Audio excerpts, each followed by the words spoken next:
taken some real adversity and instead turned it into opportunity.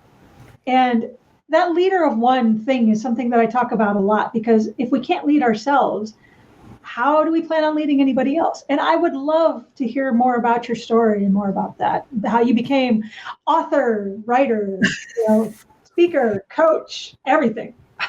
Well, thank you. Leader of one, I never really heard it defined like that. And you're just so eloquent in what you say. So I guess I'm a leader of one. It was 15 years ago. My second divorce became final.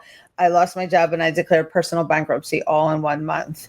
And I tell this story all the time. And I say, well, people say, oh my God, how did you do it? And I say, well, I had no choice. I had 2 kids and they had to eat. Right. So at that point, I started my business.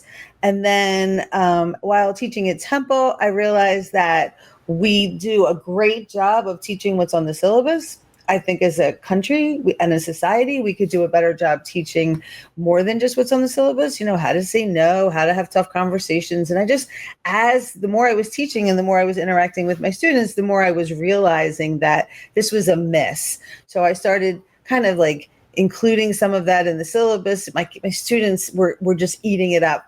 And so I went and started a TV show at Temple University. It was called Bouncing Back with Lisa Bien. And the goal of that show was, and it's still available today, was to show people that we all wear a mask and we all have to overcome adversity. Like every single one of us is going through something. There is not a person. Let me repeat that. There's not one person that's not going through something. We're all going through something. And we just have to remember that. And there's no secret sauce of how I did it. I think I never lost hope. And I always, and I knew that I always had this burning desire to give back. I always had this desire to help women, especially women, but just to help people see that there's a light at the end of the tunnel. And if I can help one person believe that there is light at the end of the tunnel, then that's what I want to do. And my dream has always been to give back, help people see the beauty in life, the beauty in who they are and what makes them so special.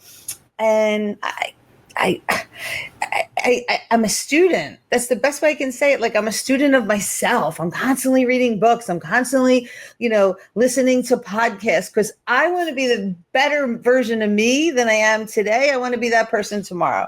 And it's hard work. There's some days where it's just like, I'm just like, what the hell, man? Can't it be easy? Why can't it be easy? But I'm always grateful.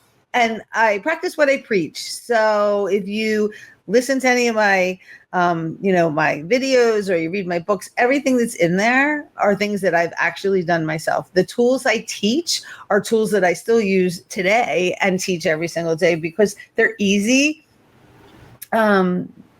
Nothing I do is designed to be hard. Like I feel like sometimes we just overcomplicate shit just to overcomplicate stuff. Like it doesn't need to be hard.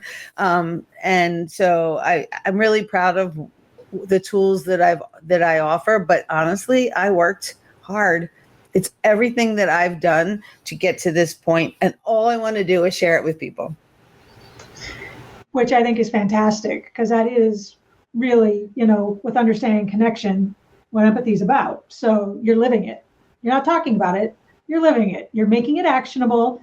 You're making it effective. And I don't think we could ask for much more than that, really, because that then led you to some of your writing, right?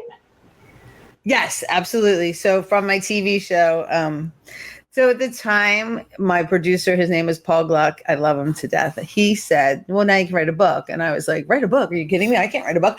Oh my God, I have too much going on. I had my own business at the time and I was teaching. I was at 2 jobs, had my own business, and I was launching this TV show, which I absolutely love. But for the first time, I was writing scripts and I was learning how to read from the teleprompter, which I never aced, but it was, I was in school basically. And he said, write a book. And I said, what do you mean? He goes, write a book for the students, write a book that's a short read. So I wrote a book that was a short read. It's called Life Happens, Bounce Back. It's a great book. It's a hybrid. It's a story about here's my life, and then here's how I fixed it. It's got some great tips and tricks in that book. And that book was really popular. So then I went into the next book, and it was like, because not just the students loved it, but I had women who were coming up to me and saying, oh my God, I read your book and it felt like you were talking to me. It felt like you were, I was listening to my life. And so I thought, well, if that book was successful, let me do another book. And that book, my second book is Divorce Happens, Bounce Back. I was divorced twice. I offer tips. One divorce, let's just say they weren't the nicest divorces and they could have been better. And I learned from I like to teach and share what I learned, some best practices. Let's say that's what the book's about. And then, and that's got some tools and talks about dating after divorce and, things like that, which are fun.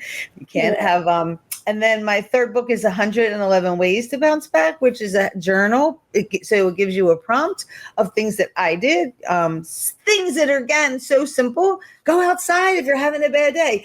Take a walk. Put your face into the sunshine. Give yourself a hug. These are all actionable things that you can do just to make your day feel better, right? So what I do is I give you the prompt and then I give you a space for a journal. And it's 111 ways because 111 is an angel number that says you're headed in the right direction. Love that number. I say it all the time. And then my fourth book is coming out in the spring, which we're right close to the spring. So I maybe want to start saying summer, but it's called It's Time to Decide. Because one of the things I've learned through my life is that you can say you want to lose weight. You can say you want to have a better relationship. You can say all this stuff you want to say, but if you don't decide to actually do it, they're not doing it. Like you can listen to 10 million podcasts, how to be a more empathetic person. Until you really decide to do it, it's like it's a decision. So the book is called It's Time to Decide. And then it says live the life you crave, because I think there's a large population of folks that are just living their life, getting up 9 to 5, going to work, coming home. There's nothing wrong with that. But then they'll say, well, there's more. I want more. I feel that there should be more. And I live and breathe this philosophy. We are not promised tomorrow. So just even today, I was talking to this guy and my voicemail says, have the best day ever. And he goes, thank you for your voicemail. It was a great reminder. And I said, well, we all need the reminder because we treat life as, all right, I'm going to bed. I'm going to get up tomorrow. It's all going to be good. Well, you don't really know that for a fact.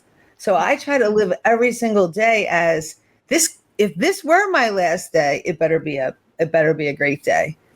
Yeah. We take our breath, our everything. We tend to, as a society, just take it for granted. Stop taking it for granted. Live in gratitude. Wake up every single day and be like, oh my God, thank you. I'm here for another day.